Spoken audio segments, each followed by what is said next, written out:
Sampurasun. Hari ini kita akan membahas lagi tentang Wangsit Siliwangi.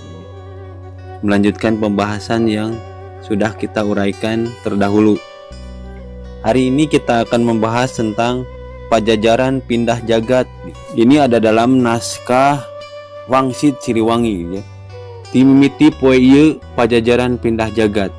Pindah alam, pindah ka jagat papantunan. Pieun langgeng hirup dina jero alam paninengan. Leungit basana mawa leungit ka bangsa-bangsana. Pajajaran udar tina panggung keagungan. Naratas alam panghiaman, tapi dina nindak pindah zaman, Pajajaran moal ninggalkeun lacak. Setelah kerajaan Pajajaran hilang dari alam nyata, para penelusur mulai mencari jejak-jejak letak keruntuhan kerajaan ini.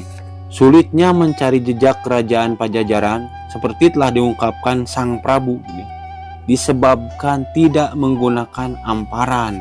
Amparan di sini adalah keluasan ilmu dan batin yang menjadi dasar ketika dia berpikir dan bertindak. Dalam masyarakat kita dikenal peribahasa seperti padi, semakin berisi semakin menunduk ya. Seorang yang memegang teguh ilmu padi tidak akan dihinggapi penyakit aing pangpintarna. Sebab kegagalan mencari jejak Pajajaran karena telah dihinggapi penyakit merasa paling pintar. Ya.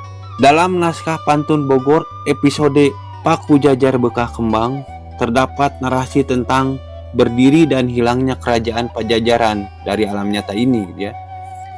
Narasinya seperti ini. Pajajaran ngadeg nagara teh tilu rintakan. Sabab ngadeg kebelna jangkep bae 350 tahun. Laju ngarang-rangan di saban ngadeg. Ngaheuleut saban rintakan sakebal 35 tahun. Henteu pugur laju lebur tapi ngarang-rangan.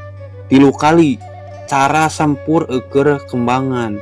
Laju ngadeg ka 4 kali tapi cara Paku Jajar teu daunan sakebal 400 tahun. Menelusuri jejak Pajajaran bisa dimulai dengan meneliti nama-nama daerah di Parahyangan ya.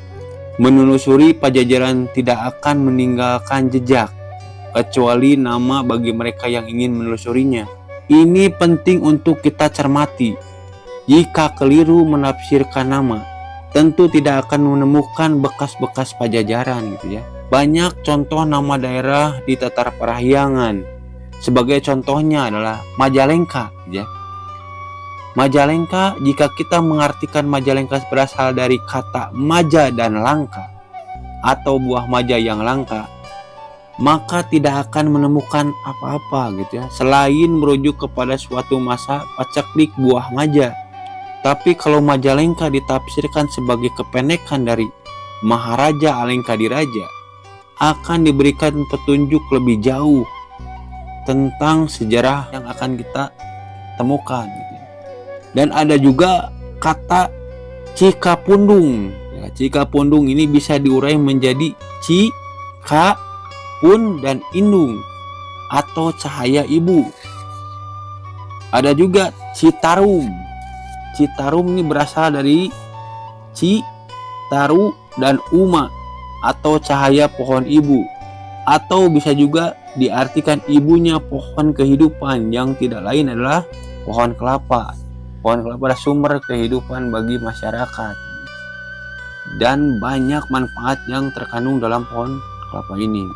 Nama-nama seperti itulah yang menjadi jejak-jejak kerajaan Pajajaran. Nama-nama yang ada di Tatar Parahyangan ini merupakan kata kunci untuk menelusurinya. Pemikiran seperti itulah yang diperlukan untuk menelusuri jejak kerajaan Pajajaran. Logika seperti itulah yang oleh Sang Prabu dinamakan amparan. Tapi memang mencari jejak kerajaan Pajajaran itu memang tidak mudah, sebab seperti telah diprediksi Prabu Siliwangi ini ya.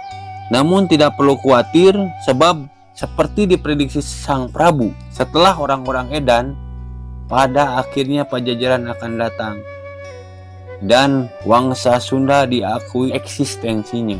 Jadi intinya nanti pada masanya Pajajaran akan kembali dan orang Sunda akan diakui kembali. Itu saja pembahasan kita hari ini tentang Pajajaran pindah jagat gitu ya. Mungkin itu saja untuk hari ini gitu ya. Sampurasun.